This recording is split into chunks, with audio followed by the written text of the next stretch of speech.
5:17 5:17. దేవుడు గద్దించిన మనుషులు ధన్యులు, కాబట్టి సర్వశక్తులను దేవుడి శిక్షణ అంగీకరించము.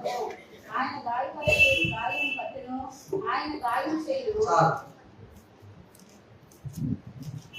పెట్టారా ఒకసారి పెట్టారా చూసుకో, నేను చెప్తాను చూడండి.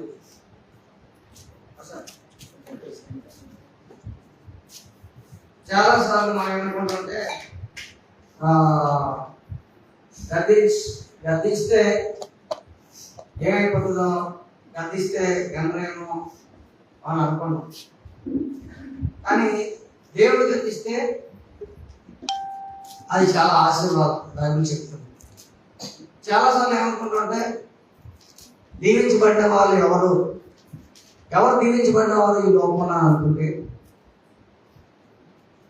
డబ్బులు అయితే బాగా దీవించబడ్డారు, ఆరోగ్యం ఉంటే బాగా దీవించబడ్డారు, లేకపోతే జ్ఞాన విద్యలు ఉంటే ఆశ్రయించబడ్డారు అని అనుకుంటారు. కానీ బైబిల్ వాక్యం ఏం చెప్తుందంటే గద్దించేవాడు దేవుడు, గద్దించే మనుషుడు. Who are the blessed people?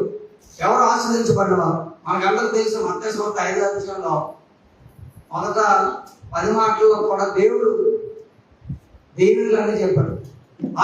ధన్యులు ఎవరు? ధన్యతలు అనేది రాసి ఉంటాయి. ఆ ధన్యతలన్నీ నేర్పాలి సండే స్కూల్ పిల్లలు. ఏమి అమ్మాయి ఎప్పుడు కాకా వచ్చింది కాకి ఆ పాటలు మాత్రమే కాదు, ఈ ధన్యతలు కూడా నేర్పాలి. ఇంగ్లీష్ తెలుగు కూడా నేర్పాలి. అదొకమ్మా ఇంగ్లీష్ బైబిల్ అర్జెంట్ కొనుక్కోండి నేర్పులు 3,000 రూపాయలు. Spend your money for God's sake, God's purpose. Urgent కొనండి sir. Immediately next month by this time మీకు ఇంగ్లీష్ బైబిల్ తెలుగు బైబిల్ కలుపుకున్నారు. ఒకవేళ నేను కొనకపోతే నా డబ్బులో నేను తెస్తాను. 2,800 3,000 ఉంటుంది పక్కాగా. నేను కొనేటప్పుడు 3,000 ఉంటుంది, ఇప్పుడు అందులో ఉంటుంది మ్యాక్సిమం.